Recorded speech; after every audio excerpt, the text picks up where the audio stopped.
오늘은 우리 마가복음 강의 30번째 시간인데요. 표적을 구하거늘이라는 제목으로 함께 하나님의 말씀 나누고자 합니다. 혹시 여러분 가운데 타진요라는 말을 들어본 적이 있습니까? 이 타진요라는 말은요, 타블로에게 진실을 요구한다라는 말의 이제 줄임말입니다. 타블로라는 사람은 한국에서 대중 가수로 활동했던 사람입니다. 어렸을 적에 부모님과 함께 캐나다로 갔다가 그곳에서 시민권을 획득했었고요. 다시 한국으로 돌아와서 고등학교를 다닌 다음에 대학은 팔로알토에 있는 스탠포드 대학을 다녔습니다.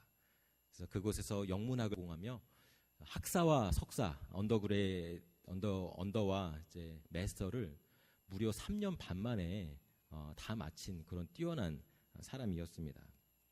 그 후 2003년에 다시 한국으로 돌아가서 우리 그 힙합 그룹 에픽하이라는 그 그룹을 조직해서 타블로라고 하는 이름을 가지고 이제 활동하게 되었습니다. 근데 이 타블로의 에픽하이가 사람들에게 점점 알려지고 그의 학력이 알려지게 되면서 사람들이 의혹을 품기 시작합니다. 어떻게 저런 사람이 스탠포드를 나왔다고 하는 걸까? 그것도 대학이 보통 4년 만에 졸업하잖아요. 한국은 4년 후에 2년 석사 과정 졸업하게 되면 6년이 걸리는데 석사를 무려 3년 반 만에 마쳤다고 하니 사람들이 의심을 품은 겁니다. 학력을 위조했다라고 생각했던 것이지요. 이 타블로 씨는 그의 학력 위조 의혹을 제기하는 타진요들에게 자신이 스탠포드 대학을 졸업했다는 그 증거 자료를 하나하나 세세하게 보여주면서 자신이 정말로 스탠포드 대학을 졸업했음을 증명하고자 했습니다. 심지어는 스탠포드 대학의 부학장과 이 사람의 지도 교수까지도 나서서 공문서를 만들어서 이 학생이 이 학교 졸업생인 거 맞다라고 설명까지 해 주었습니다. 그럼에도 불구하고 사람들은 그것을 믿으려 하지 않습니다. 타블로에게 진실을 요구하는 사람들은 타블로가 하는 졸업 증명서, 성적 증명서, 그리고 그 학교 출신이라는 모든 공문서들을 모두 다 거짓이라고, 조작된 것이라고 그렇게 치부해 버렸습니다. 이런 사람들로 인해서 타블로는 또 그의 가족들은 정신적인 피해를 입고 또 일상적인 생활을 할 수가 없어서 결국에는 이들을 법정에 고소를 하게 되었습니다. 결국 법정에서 판결이 났는데요. 타블로 씨는 스탠포드 대학을 졸업한 것이 맞다라고 하는 판결이 내려지게 됐고 이 사람에게 의혹을 제기했던 많은 사람들이 실형을 받게 되었습니다. 여러분, 왜 타진요를 외치는 사람들은 타블로 씨가 수많은 증거 자료를 보여주었음에도 불구하고 그 자료를 듣지 않으려고 했던 것일까요? 어쩌면 그것은 그들의 마음속에 이미 답이 정해져 있기 때문인지도 모릅니다. 사실 그는 당사자인 타블로가 제시하는 팩트들이 중요했던 것이 아니었습니다. 그들에게 팩트보다 더 중요했던 것이 있는데 그들 자신이 가지고 있던 신념, 그것이 훨씬 더 중요한 것이었습니다. 너 같은 애는 그 좋은 대학을 나왔을 리가 없어라는 자신들의 신념이 너무나 강했기 때문에 그가 아무리 증거 자료를 제출한다 할지라도 그것을 믿음으로 받아들이지 못했던 것이지요. 잘못된 자기 신념에 사로잡혀 있는 사람들의 모습을 가리켜서 심리학에서는 확증 편향 혹은 현상 유지 편향이라는 말을 사용합니다. 이 말은 사람들이 원래 자신이 가지고 있던 생각이나 신념을 잘 버리지 않고 유지하고 고수하려고 하는 그런 성향을 가리키는 용어입니다. 쉬운 말로 말하자면 사람은 자기가 보고 싶은 것만 본다는 것이 바로 확증 편향입니다. 타진요들은 극심한 확증 편향에 사로잡힌 사람들이었죠. 사실 그들은 진실이 무엇인지에 대해서는 관심이 없었습니다. 오직 내가 보고 싶은 것만 보고 싶어 했고 내가 믿고 싶은 것만 받아들이고 싶어 했던 사람들입니다. 그래서 그들은 나의 신념과 다른 의견, 견해들은 다 조작된 것이고 거짓된 것이라고 하면서 폄하하곤 했습니다. 이러한 사람들은 세상을 제대로 바라보지 못하지요. 내가 믿고 옳다고 여기는 반쪽짜리 세상만 바라보면서 살아가는 사람들입니다. 여러분들은 어떻습니까? 이 세상을 있는 그대로 바라보고 있습니까? 아니면 반쪽짜리 세상만 바라보며 살아가고 있습니까? 오늘 본문에서는 타진요가 아니라 예진요들이 등장합니다. 예수님에게 진실을 요구하는 사람들입니다. 이 예진요들은 주로 바리새인들, 서기관과 같은 유대 종교 지도자들로 구성되어 있습니다. 먼저 그들은 예수님에게 이렇게 묻습니다. 11절에 나와 있죠. 바리새인들이 나와서 예수를 힐난하며 그를 시험하여 하늘로부터 오는 표적을 구하거늘. 이 바리새인들은 진리를 알기 위해서, 진실을 알기 위해서 예수님에게 찾아왔던 것이 아닙니다. 바리새인들은 예수님에게 시를 걸면서 그분을 시험에 빠뜨리도록 하기 위해서 예수님에게 다가왔습니다. 그리고 그분에게 한 가지 요구를 하지요. 당신이 정말 메시아라면 하늘로부터 내려오는 표적들을 우리들에게 보여주시오 라고 말입니다. 여기서 바리새인들이 요구하는 표적은 헬라어로 세메이온이라는 것인데, 예수님이 그동안 여러 사람들에게 행했던 기적과는 약간 다른 종류의 것입니다.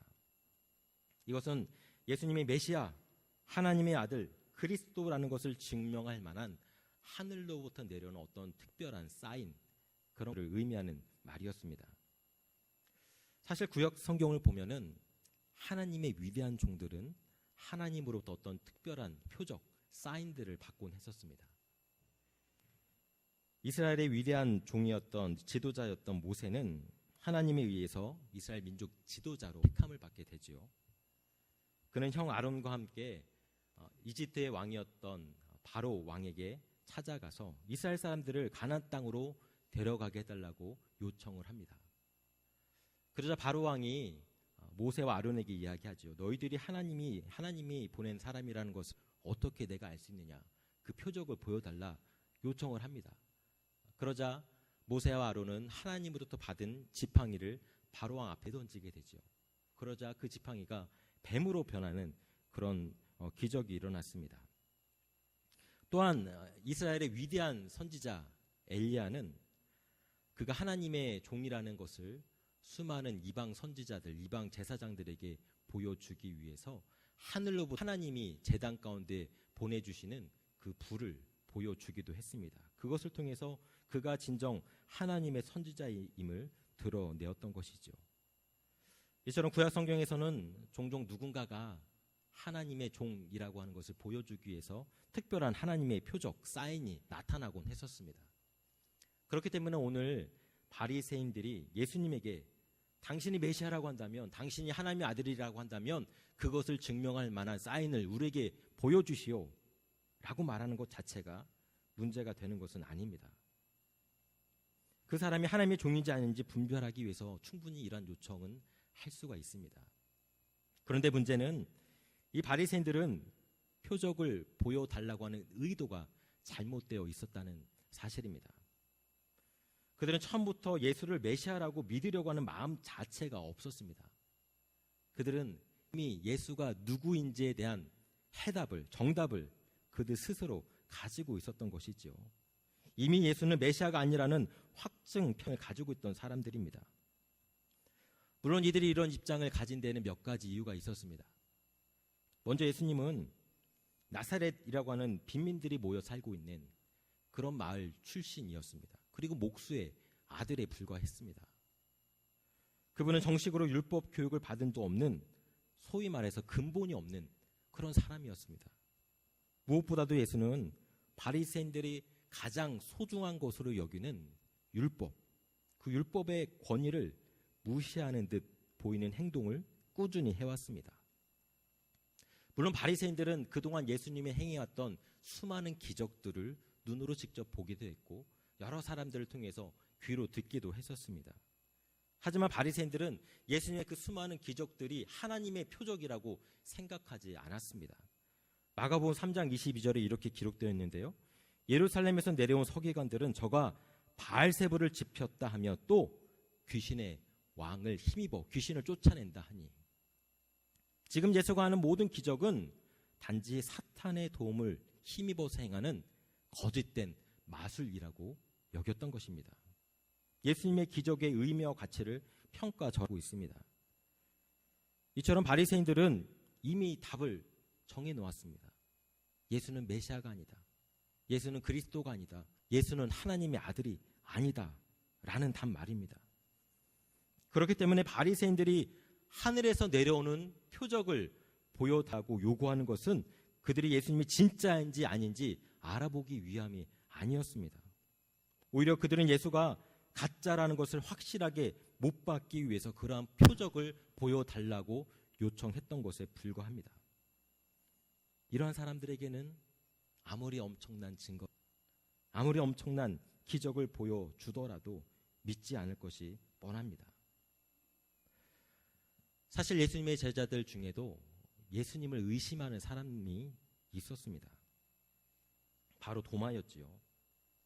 도마를 제외한 다른 모든 제자들이 부활하신 예수님을 만났었습니다. 하지만 도마 이 한 사람만 예수님을 만나지 못한 겁니다.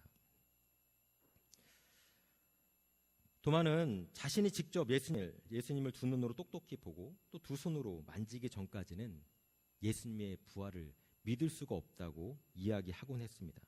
그래서 그는 예수님을 기다렸습니다. 부활하신 예수님이 자신을 만나줄 것을 기다렸습니다. 간절히 기다렸습니다.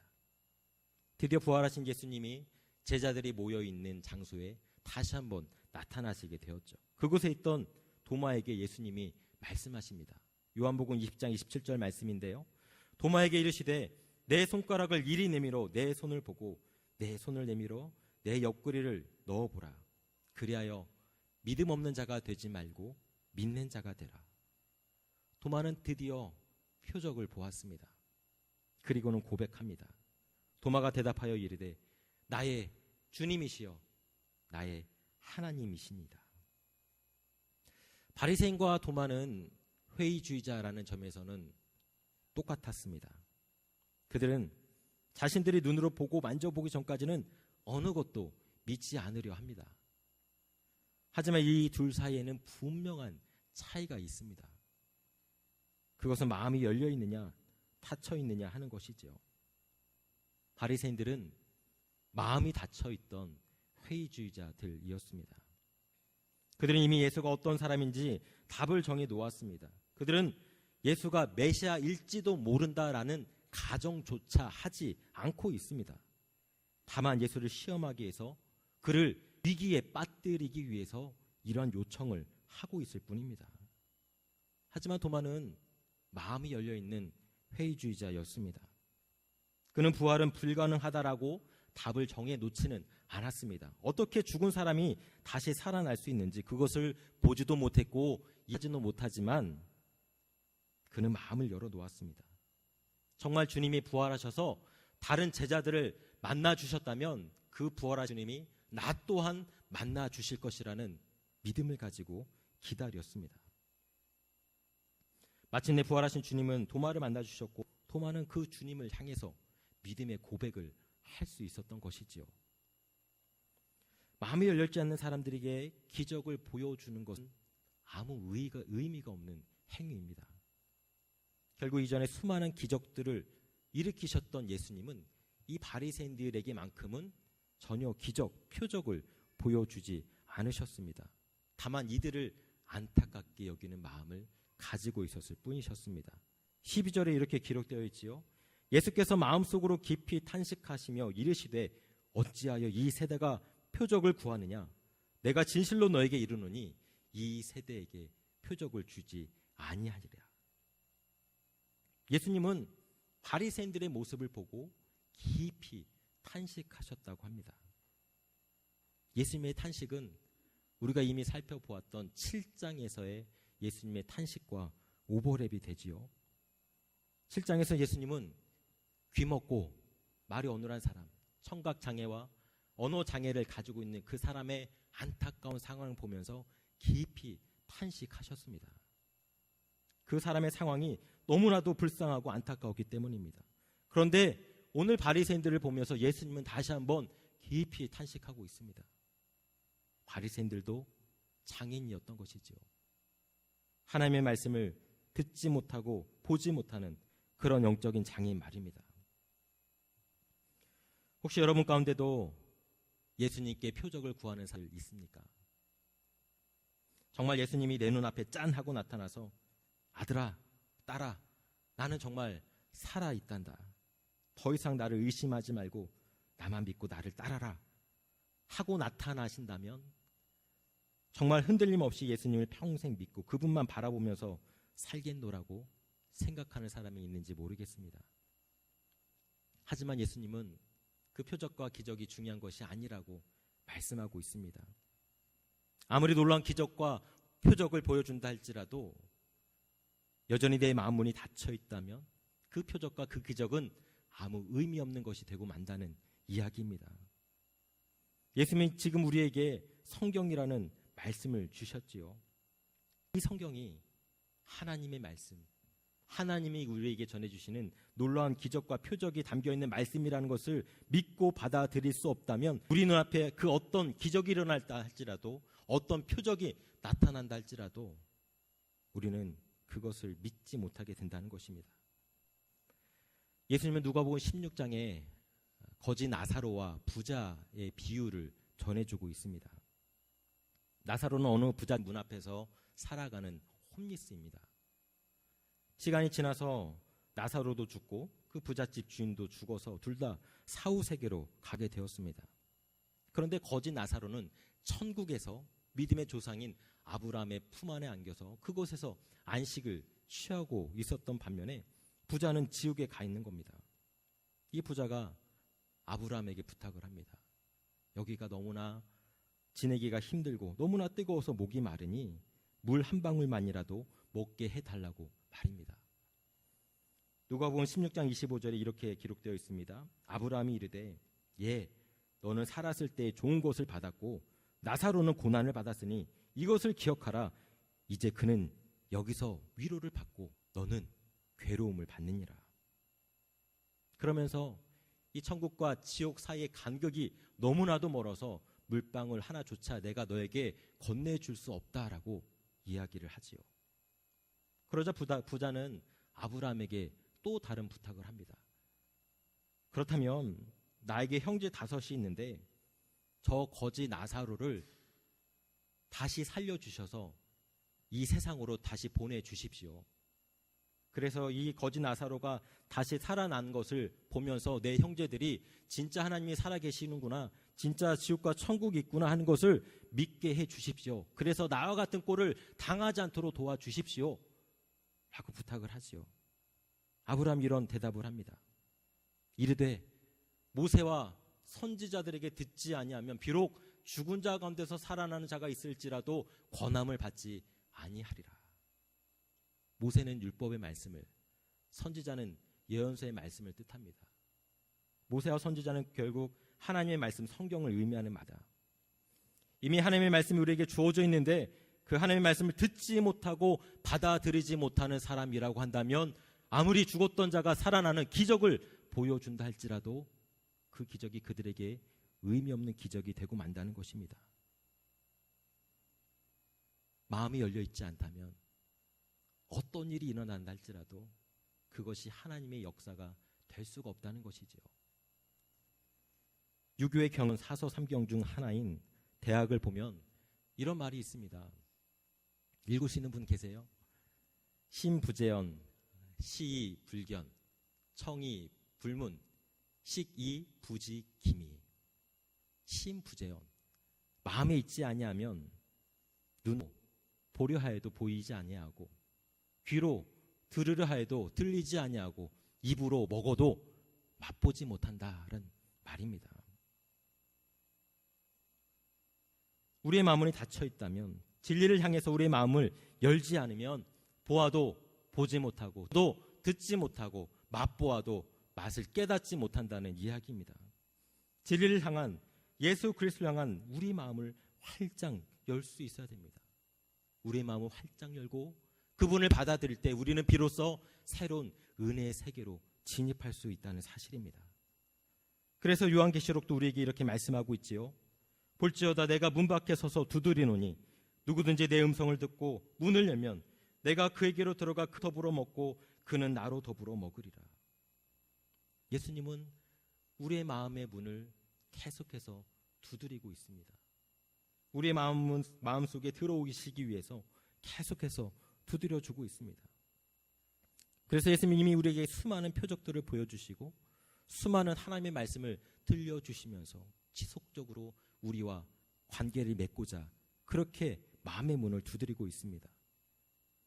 열심히 신앙생활하는 내 배우자를 통해서, 하나님의 도우심을 힘입어 살아가는 우리의 부모님을 통해서, 예수님밖에 모르는 내 믿음의 친구를 통해서, 매주일 강단에서 선포되는 이 하나님의 말씀을 통해서 지속적으로 예수님은 우리의 마음 문을 두드리시며 우리 안에 들어오시려고 그렇게 노력하고 있습니다. 그리고 일상의 수많은 일들을 통해서 우리들에게 다가오고 있습니다. 이미 예수님이 살아계시다는 증거는 우리 주변에 차고 넘쳐납니다. 그런데 중요한 것은 마음인 것이죠.